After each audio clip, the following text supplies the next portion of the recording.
আল্লাহ পাক নেমে আসেন, কি বলেন? আল্লাহ বলেন যে কেউ কি আছো আমার কাছে কিছু চাইবে, আমি দিব। কেউ কি আছো যে আমাকে ডাকবে, আমি তোমার ডাকে সাড়া দেব। কেউ কি আছো আমার কাছে কোনো কিছু দোয়া করবে, হ্যাঁ হাজত আছে, আমি পূরণ করে দেব।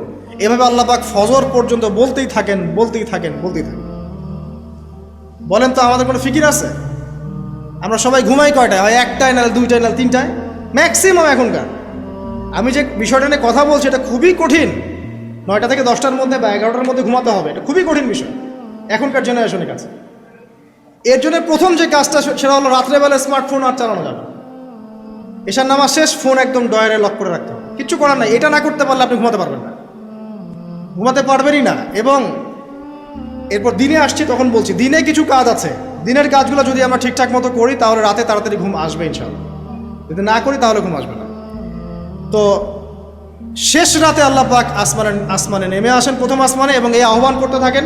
তাই ওই সময় ওযু করার পরেই আপনি হাত তুলে আল্লাহর কাছে দোয়া করা শুরু করেন। আপনার যত চাওয়া পাওয়া আছে আল্লাহর কাছে ঢেলে দেন, ইনশাআল্লাহ আল্লাহ রাব্বুল আলামিন আপনাকে খালি হাতে ফেরাবেন না ইনশাআল্লাহ। আল্লাহ পাক তো এমন করে বলেছেন যে কেউ হাত তুলেছে আল্লাহর কাছে আর আল্লাহ পাক সেটাকে খালি ফিরিয়ে দিবেন, এটাতে আল্লাহ লজ্জা বোধ হয়। কথা বুঝতে পারছেন? আমাদের যাদের অনেক সম্পদ আছে বা সামর্থ্য আছে এবং মন আছে বড়, তাদের কাছে যখন কেউ সাহায্য চায় আপনার খালি ফিরাইতে লজ্জা লাগে না? আপনার মনে হয় না যে চাইলো এত করে কিভাবে না করে ফিরাই? আছে না এমন মানুষ? আছে না? আসলে দান সৎকা করার জন্য সম্পদ লাগে না, দান সৎকা করার জন্য মন লাগে। কি লাগে? মন লাগে। দেখবেন অনেক কোটিয়াল আছে মানুষ, দান সৎকা করতে পারে না, জাকাতই তো দেয় না, দান সৎকা করবে কি? বাংলাদেশে যত কোটিপতিগুলো আছে সবার থেকে জাকাত নেওয়া শুরু করলে এদেশে কোনো দারিদ্রতা বলে কিছু থাকবে না ইনশাআল্লাহ, থাকবেই না, এটাই বাস্তব। কে উদ্ধার করবে সেই টাকা? ইমাম মাহাদি আসলে করবেন ইনশাআল্লাহ, ঈসা ইবনে মারিয়াম আসলে করবেন ইনশাআল্লাহ। তখন কে জাকাত না দিয়ে পার পায় তাই দেখা যাবে।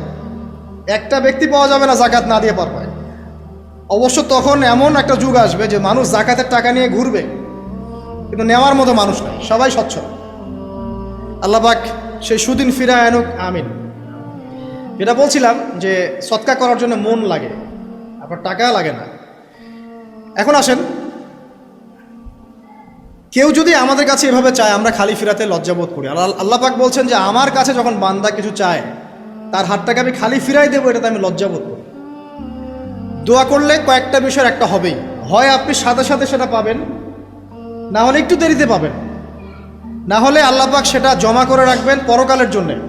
পরকালে যখন আপনি দাঁড়াবেন আল্লাহর সামনে, আল্লাহ বলবেন দুনিয়াতে তুমি এই এই বিষয়গুলো চেয়েছিলে, আমি দুনিয়াতে দেই নাই, পরকালে তোমার জন্য সঞ্চিত রেখেছি, এখন না। তখন মানুষ কি বলবো জানেন? আমরা বলবো যে আল্লাহ দুনিয়াতে কিছুই যদি না পাইতাম, আজকেই সব দিত তাহলেই হবে।